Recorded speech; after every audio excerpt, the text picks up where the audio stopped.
It is, of course, tradition in the SEC and throughout college football for Bama and Tennessee to get together every October. They do so in Tuscaloosa this time. And if it lives up to anything close to what we saw last year, I don't know that we can expect that. One of the greatest games we've seen in recent times. We got Charlie Burris talking Tennessee for us. Absolutely. So the downer on the season was obviously going to Florida and not just losing that game, but coming away with a pretty significant loss in regards to that game being decided sometime in the second half, never really being in the game, never being ahead in the game, and getting dominated up front. Has this team progressed, do you think, since then?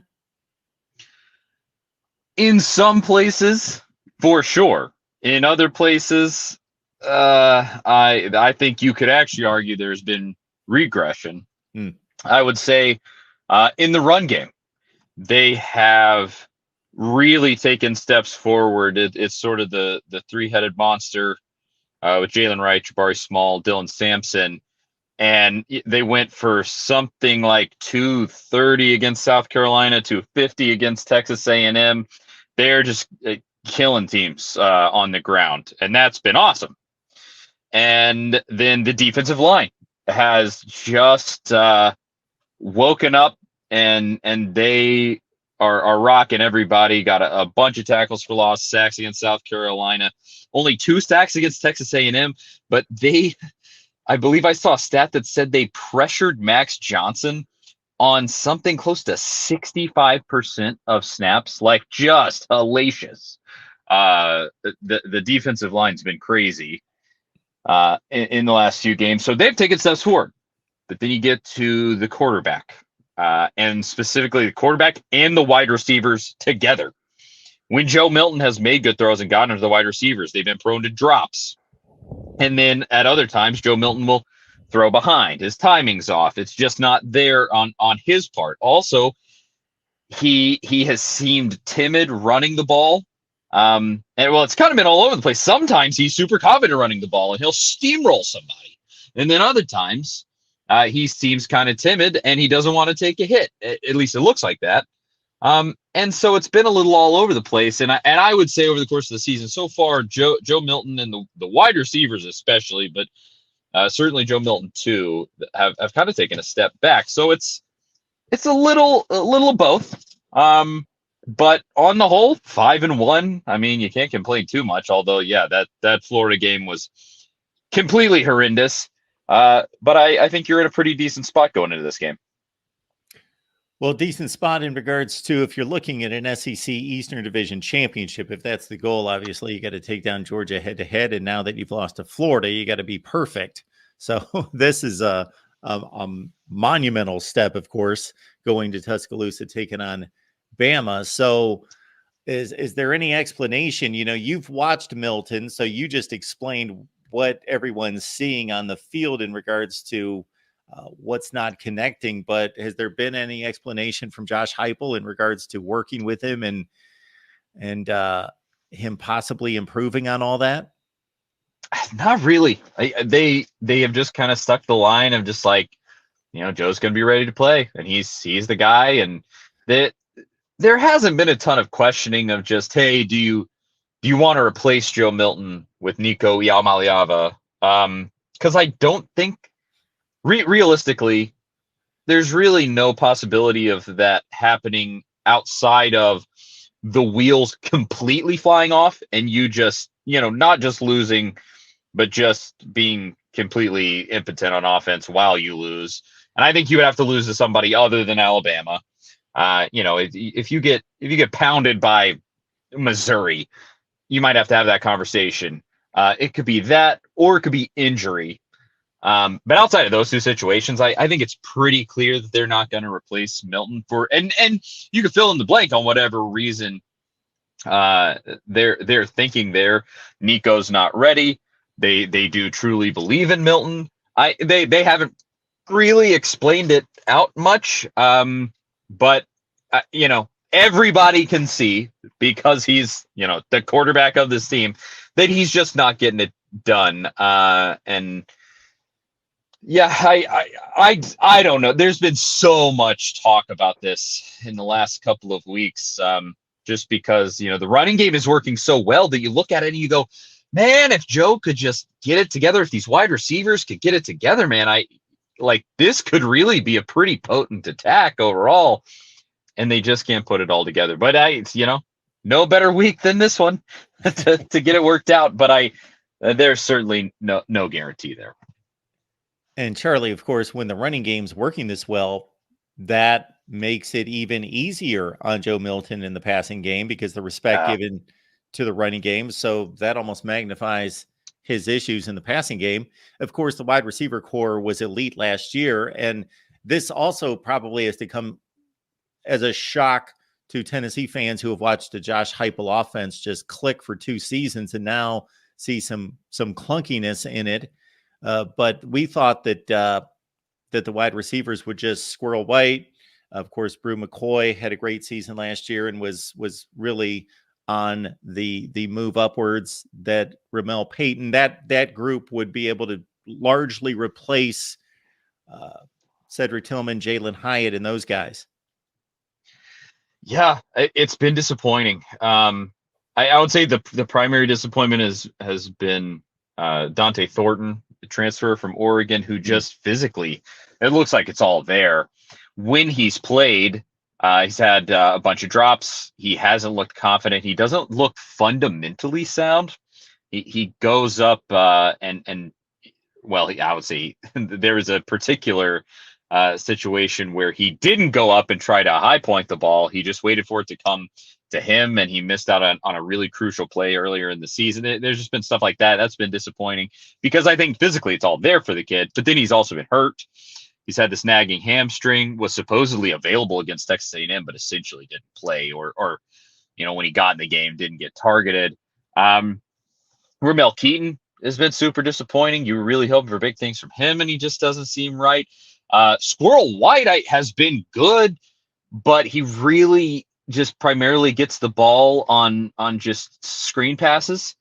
And that's great. I mean, he could really break things open, but you were really hoping that he would be a guy that they can hit over the top.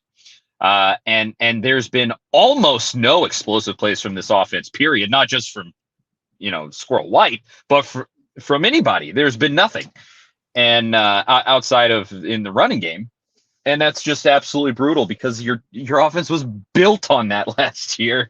And so to see it in the shape that it's in is pretty painful. I can't lie.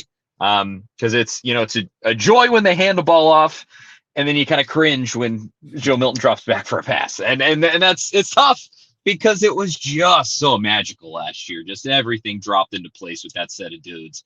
And it's just crazy. And of course this season, I mean, you can't overlook Brew McCoy. I think Brew was on track to really be that safety valve, super reliable go-to guy for Joe Milton. Now he's gone, and you replace him with Chaz Nimrod, who's certainly not bad, but just very green, hasn't had a lot of playing time, and is getting a trial by fire. So, it's not great, but again. Maybe this is the week where they finally iron it out. I'm not obviously going to Tuscaloosa. My confidence is not super high in that happening. But yeah, you would certainly wish that unit would be better, and you just haven't seen it. We've got Charlie Burris here to break down some Tennessee football. Big Orange Podcast is where you can join him. You see the contacts on Twitter on the screen. You mentioned the term cringe when watching the passing game operate compared to the last 2 years. There was a lot of cringing watching the defense the last few years, but it's improved considerably. So Aaron Beasley, Jalen McCullough are guys that we're familiar with that are veteran leaders on this defense. Who else is stepping up to make this a more formidable unit? Well, your primary guys for sure, James Pierce Jr. and Tyler Barron, your defensive ends. They have been monsters. And you're I think, especially impressed by James Pierce because he's young. He's a true sophomore. And he has just been so impressive. Now, we knew with him coming in, he was a really great physical specimen, but he just, his mentality, the way he works and the product that he ends up putting out there on the football field is just impressive and really just everything that you would hope from a kid who was a 4-star, borderline 5-star, depending on the services that you looked at. He's met every expectation and then some. And then, I mean, with Tyler Barron, a very veteran guy who you were waiting to have turn the corner, and it seems like he has. He just really has. And then you add in on that defensive line, Amari Thomas playing really well. You paired that with your linebackers, as you already mentioned, Aaron Beasley, who had a really nice end to last season and has played well so far this year. And you just add all that together, and the front seven for Tennessee, I think there's a pretty strong argument that through halfway through the season, they're the best front seven in the SEC. And I can't believe that that's a real thing that doesn't get laughed at, but when you say it. I think it's, again, there's a real argument to be made there. There are other competitors for sure. I think you just faced one of them in Texas A&M, but they have just been really impressive. Now you get to the secondary. The secondary, in my opinion, I like a lot of these guys in the secondary. They've probably gotten a little more of a good rap than they maybe deserve. I don't want to be mean. I don't want to be mean at all. They've done, when they've been called on, they've made the plays. But this front seven has made it well, cakewalk is probably a strong word, but the front seven has made it a lot easier than it could have been for these defensive backs. They're not being left on an island. They're not being asked to do what they had to do last year and be everywhere all the time. The amount of time that Tennessee is spending in their opponent's backfield is helping everything with this defense. And so winning in the trenches has just been, a miracle revelation for this defense. Now, if that doesn't happen against Alabama, things could go downhill really quick, because I just don't think physically the defensive backs will just be able to match up incredibly well with most receivers in the SEC. And it's just, they are definitely pretty good. They, as I said, when the assignments have come to them, they've done it for the most part this year. But you look at that Florida game, and they've had their moments where they didn't also. And so, it's been nice. I'll give a shout out here, though. Kamal Hadden, who's a defensive back for Tennessee, took an absolute beating last year and up through the Florida game this year. He had a horrific moment against Florida where he made a really terrible play that led to a Florida touchdown. But since then, he has really turned a corner. He has 3 interceptions since then. He has a bunch of pass breakups. He's really played with his hair on fire, and that's been impressive. But I think them as a whole, they're helped by that front seven, and you can't forget that fact. But at the same time, they've been better than last year. There's no doubt about that. They've been better than last year. I just don't think that they haven't had to be flat out really tested in any game yet. I don't think that's going to happen against Alabama either, because that's not really Alabama's game. But, you just credit where it's due for everybody. The defense as a whole is killing it right now. And you just, the proof's in the pudding. A&M only scored 13 points and you were living in their backfield. So that's all you could really ask for. Yeah, that's an impressive showing, no doubt. That is not Bama's game, as you mentioned, but when they do go to the air, they air it out. Like, they are going for, touchdowns, big plays. Milroe can really heave it. So that's been their MO. That concerns me for sure. Because that is a way that the Tennessee's defense has not been tested this year, really almost at all. Even in Florida where they were getting beat, it was kind of just dinking and dunking from Graham Mertz. Not sure he has the ability to do a whole lot else than that. Although I will say he put on an impressive performance at South Carolina this weekend. That scares me a lot. They haven't really played a running quarterback like Milroe can be. I think Milroe himself considers himself more of a pocket passer, actually, weirdly, when you look at the way that he plays. But you just heard that from him. But he'll run all over you. He's incredibly athletic. And so those are two things that Tennessee hasn't faced a lot of this season. And so I'm interested to see how they respond. Can they keep this streak of hellacious defense going? And I think where they can win there is, Alabama gave up 5 sacks to Arkansas. They got to be looking at what Tennessee's doing right now. And that offensive line has to be sweating. I want to say that Tennessee's going to be playing a freshman at Alabama's left tackle spot, and good luck, my friend, with with that assignment.